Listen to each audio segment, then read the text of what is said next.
Jai Shivai. We are going to talk about laziness today. Such an interesting topic. How many types of laziness are there? And everybody thinks it's easy to understand that somebody is being lazy to get up and do stuff, and the other person has to ask them, tell them that now you do this, now you do that, and now you do take care of this, now you take care of that, did you do that, did you do this, that kind of a thing. So that is easy to perceive and be easy to understand, that a person is just being lazy in their day-to-day stuff, day-to-day life. They are just being a little bit lazy.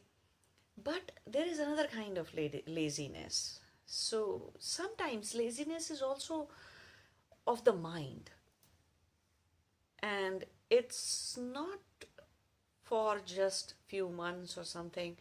People may have it almost throughout their lifetime, and that laziness is that they are not a driven people, right? Some people are not driven by anything at all. Neither, in other words, people understand that they do not have any passion, anything to follow or anything to do. There's nothing that inspires them to be driven for something. That is also laziness. So some people, when they say you are being lazy, you are a lazy person, then in other words, they are saying that you are not a driven person. Neither you have passions, neither you have any inspiration, and it could be something simple, some inspiration, some ambition, something. In other words, you are not running after anything at all. Which is a good thing, that you are not running after becoming a musician or becoming a artist, painter or something else. But if you think of it from the yogic standpoint, from the spiritual journeys standpoint, that this is not such a good thing. Okay? This is not such a good thing, that you are not driven at all, that you do not feel inspired in life at all to do something. Okay? A lot of people have just simple inspiration. Their inspiration keeps on changing, and which is fine. Their passion may go on changing, which is again fine. But as long as there is something that keeps you mentally conscious and awake, your passion, your inspiration, your ability to go for new things, do lot of things in life, creativity, even non-creativity kind of stuff, everything forces you to be conscious. But a person who is not driven kind of a person, not an inspired person who can go on striving in life for something, such people lose consciousness over the period of time. They just become slave of their mental and emotional patterns. That is the reason this kind of laziness, mental laziness, is not good at all. Because it makes you slave of your mental and emotional patterns. You are just locked in them. You are just locked inside your mental world. There is nothing that pushes you outward. So before you can even become a yogi, become a bhogi properly. Okay? Become a sansari people properly. Strive for something in life.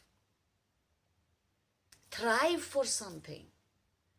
Have that fire within, which burns for something in you, which forces you to break your mental nonsense, come out of your mental nonsense every now and then, which forces you to go do something.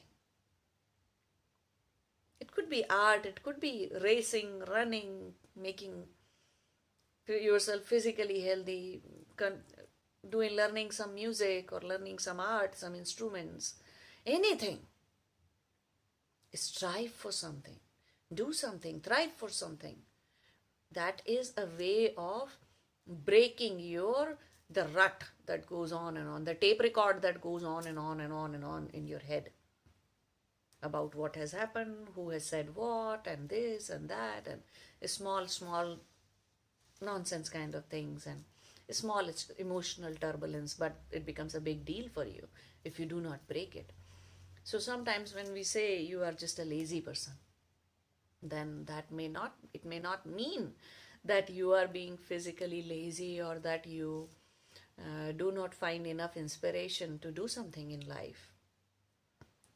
It's about that you are actually mentally lazy. You're not a driven person. You need somebody else to drive you. You need a boss on your head to tell you what you must be doing. You cannot take charge. You cannot lead. Forget about leading somebody else. You cannot even lead yourself in life towards any direction, towards on a particular path. And until you can do that, you think your guru, even if Brahma or Buddha or any guru can come from this world, they cannot change anything in you. They cannot make you walk a spiritual journey because you are not a driven person. You don't find anything inspiring. If food is given, some comfort is given, some peace is given to you, you will be fine. You will go on living like that. You won't thrive or strive for anything. So if your fire within is gone, is not burning anymore, then you are not fit for a yogic journey. You cannot walk your yogic spiritual journey. Okay? So think about it seriously, that don't be lazy, and it's not just about physical laziness at all, and it's also not about how many chores, mundane chores you are handling in life. How much of mundane you are doing in your life, it does not matter.